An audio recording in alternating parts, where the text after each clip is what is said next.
So ayan guys, boss Jones na po natin babalik para sa panibagong nating video. So tanong ko lang sa inyo, mahilig ba kayong bumili ng cryptocurrency and naghahanap kayo ng BSP regulated? Dahil meron ako isasuggest sa inyo na isang crypto exchange na available sa Philippines guys. Tandaan, BSP regulated to and safe na safe ang inyo money and asset dito. Kaya ako sa inyo guys, bago natin pagpatuloy to, panoorin nyo muna ang ating intro.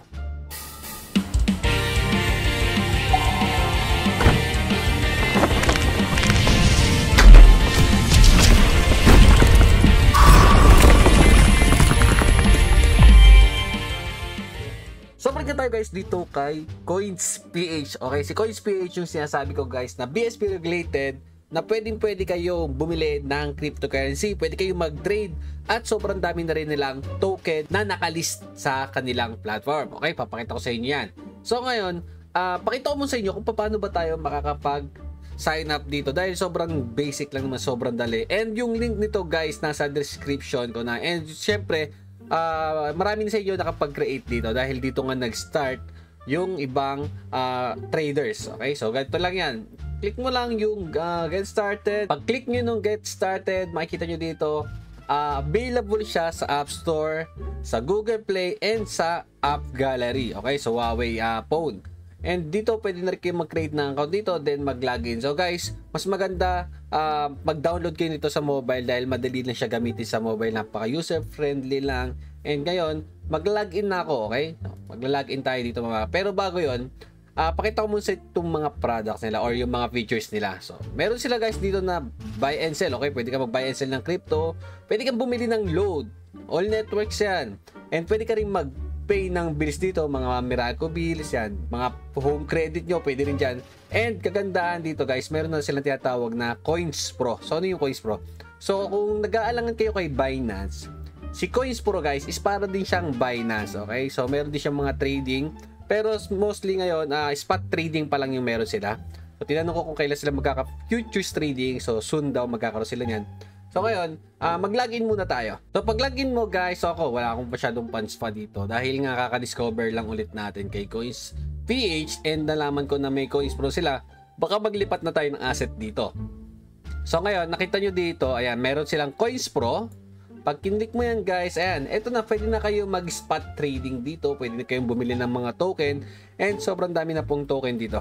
Tandaan guys, si Coins.ph is BSP regulated, okay? Safe na safe ang ating asset dito. So ayan yung Coins Pro nila. So ito pa lang yung pinagmamalaki nila na trading. So madadagdagan pa to soon. So ngayon hindi pa, medyo minamarket pa nila yung Coins Pro and Coins.ph sa cryptocurrency.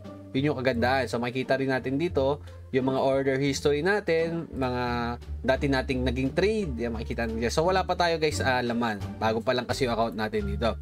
So ngayon, makikita mo rin dito yung total balance mo and magkakaroon ka rin dito guys, or makikita mo rin dito yung pinaka portfolio mo. Ito yung kagandahan. Okay? Meron din silang tinatawag na Web3. So mamaya papakita ko sa inyo yan dahil partner sila ng iba't ibang play to earn.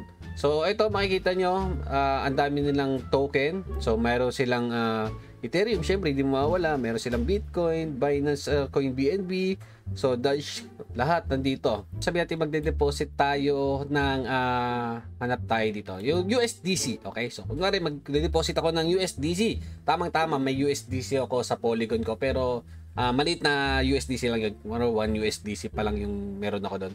So ito kunwari USDC coin, deposit natin. So magde-deposit tayo.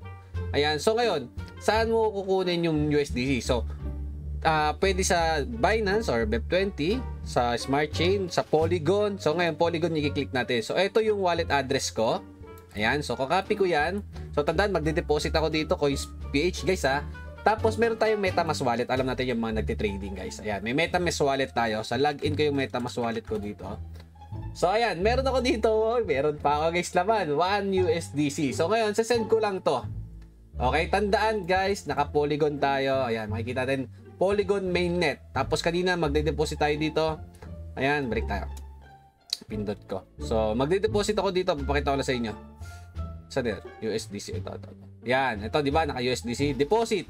Polygon, ayan, Polygon, click nyo lang yan, then copy. Tapos ito, naka-Polygon din, ulitin ko lang, ayan, naka-Polygon din. Polygon mainnet.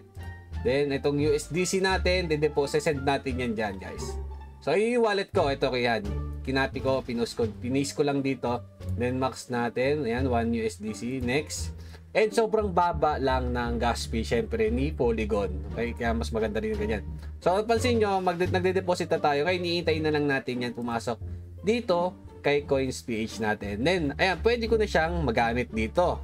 So, ngayon, titignan natin kung pumasok na ba siya. So, wala pa, diba? Wala pa successful. So, punta tayo sa others. So, ayan, receive 1 USDC. So, ngayon, iintayin natin yan, guys. Dahil nagpa-process pa yan. Ayan, stas, diba?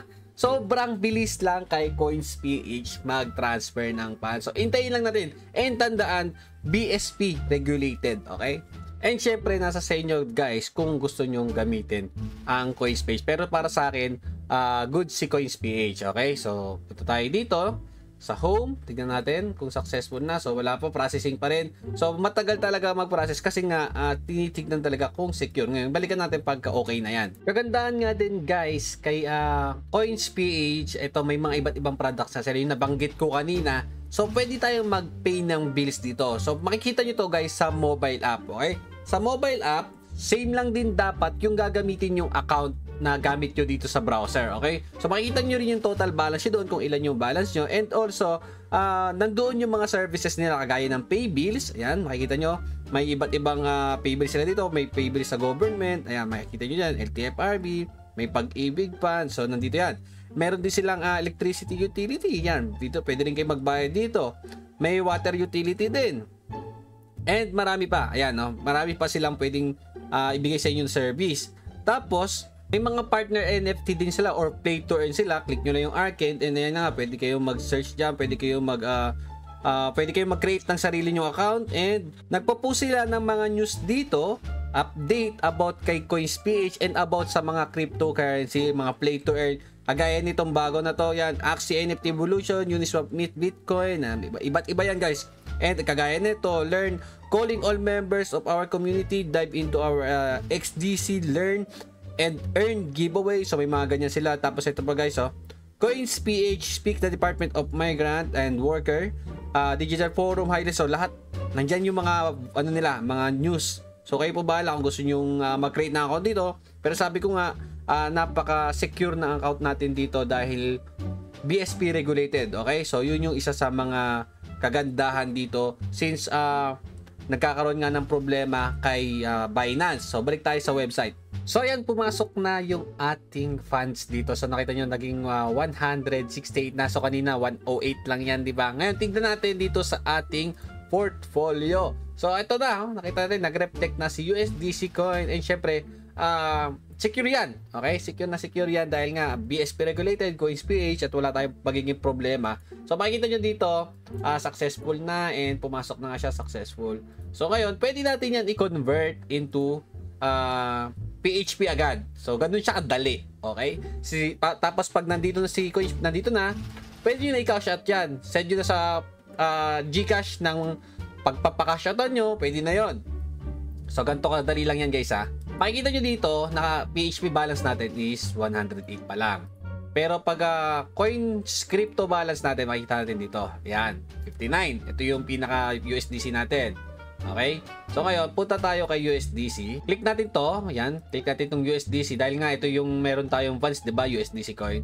So makikita nyo dan, buy USDC, sell USDC coin, or trade in coins on Coins Pro. Okay? So ito yung pinakamadali, sell. Okay?